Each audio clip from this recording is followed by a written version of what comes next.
Serat Menak Sarihas karya Raden Ngabei Yosodipuro 1 episode ke-10.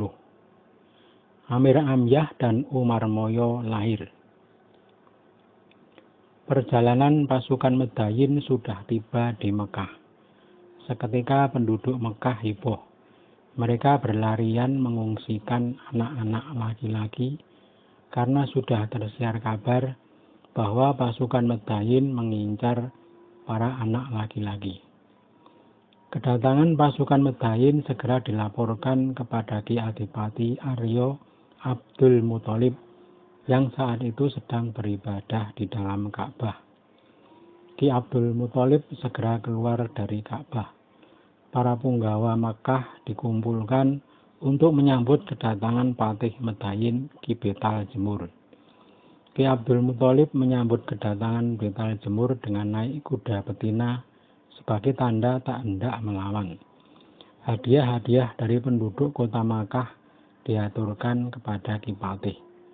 Ki Patih Betal Jemur merasa iba kepada sang adipati. Ki Betal Jemur tahu bahwa anugerah Tuhan akan diberikan kepada keluarga Ki Abdul Muthalib. Ki Patih berkata,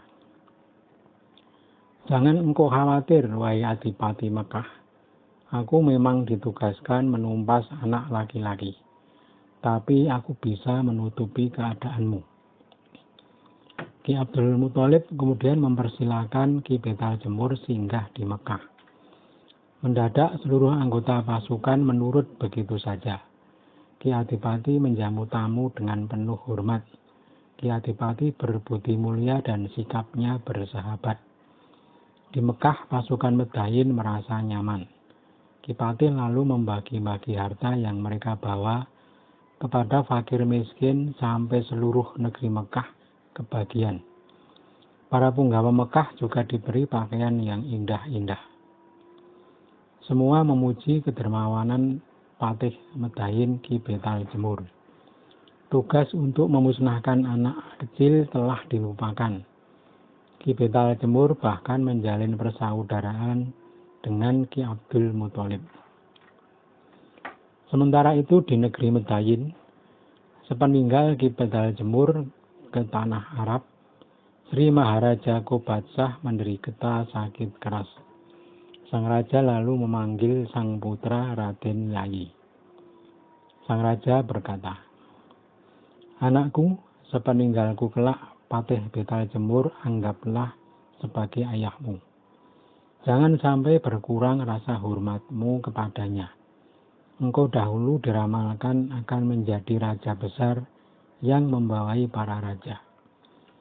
Selesai berpesan, sang raja menutup mata untuk selama-lamanya. Seluruh sudut istana terjadi hujan tangis. Semua meratapi kepergian Sri Maharaja Kobatsah.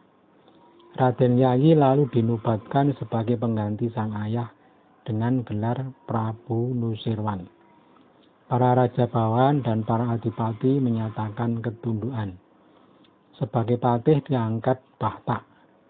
Semua yang terjadi sesuai ramalan Ki Betal Jemur dahulu. Tidak lama dari mangkatnya Prabu Kobatsah, Panglima Besar Prabu Ebruskara juga wafat.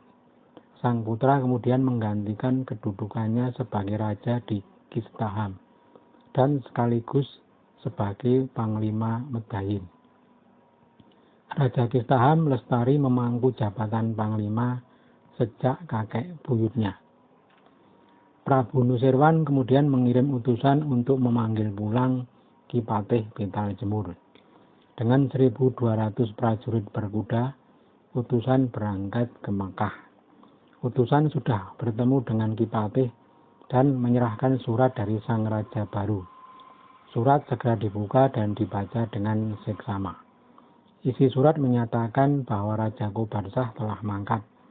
Sekarang yang menjadi Raja Medayin adalah Prabu Nusirwan. Datangnya surat membuat Ki Patih Betal Jemur lega. Tugasnya menumpas anak kecil dapat diakhiri, karena yang memberi perintah sudah tidak ada.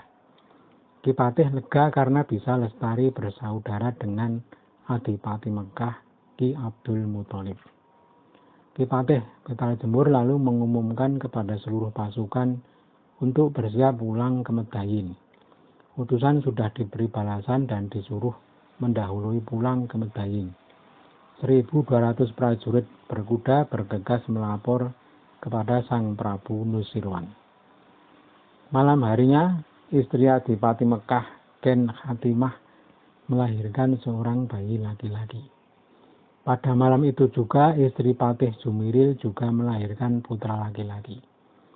Pagi hari, Adipati Mekah bertemu dengan Ki Patih dan para manggala Medayin yang akan berangkat dari Mekah.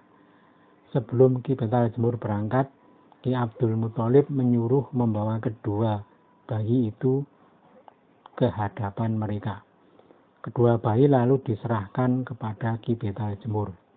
Ki Betal Jemur memangku keduanya bergantian. Ki Betal Jemur berkata, "Sungguh tampan putra Anda, Ki Adipati. Kanda Adipati, putra Anda ini kelak akan menjadi prajurit yang tangguh. Keperwiraannya akan mengalahkan para raja di sekitar negeri Mekah. Banyak raja-raja akan tunduk padanya." Ki Adipati merasa sangat bersukacita mendengar ramalan Ki Betal Jemur.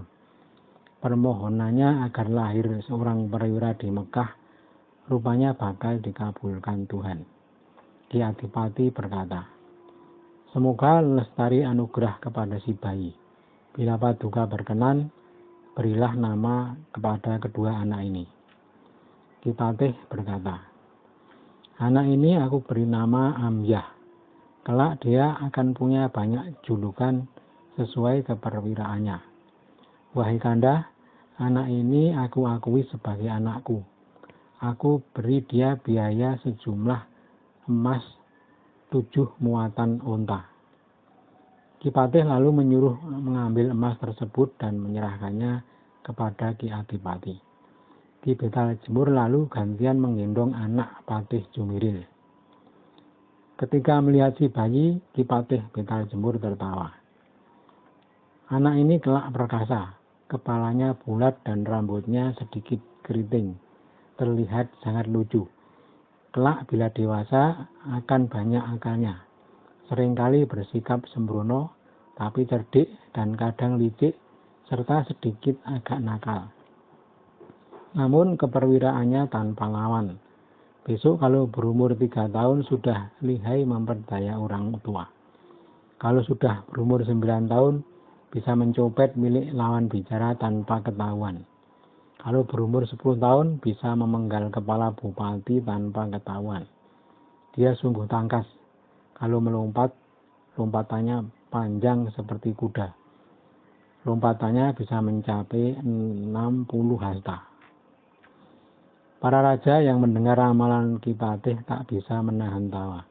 Bocah lucu tersebut kelak akan bersikap jenaka, tapi mumpuni dalam perang. Ki Patih berkata lagi, "Kanda, kedua bocah ini aku akui sebagai anak. Si bocah yang kepalanya bulat ini juga akan aku beri emas, jumlahnya 1 muatan onta untuk biaya hidupnya." Ki Adipati Mekah sangat berterima kasih atas kemurahan Ki Betal Jemur. Berkata Ki Adipati, "Tuan, Paduka beri nama juga si bocah lucu ini." Ki Patih berkata, "Aku beri nama dia Umar Moyo. Ingatlah, jangan engkau pisahkan dia dari anakku si Amyah." Ki Adipati Abdul Muthalib sekali lagi mengucapkan banyak terima kasih. Kedua bayi kemudian dibawa masuk ke Puri Kadipaten. Ki Patih lalu memukul tanda berangkat. Pasukan besar Medayin bergerak meninggalkan negeri Mekah. Gerakan pasukan Medayin yang besar seperti gelombang samudera yang menyapu daratan Arab. Ki Adipati mengantar sampai 3 hari perjalanan. Sesampai di batas negeri, Ki Adipati pamit pulang. Sebelum berpisah, kedua pembesar saling berangkulan. Telah tamat Serat Menak Sarehas. Telah akan disambung pada jilid Serat Menak yang lain yang berjudul Serat Menak Lare.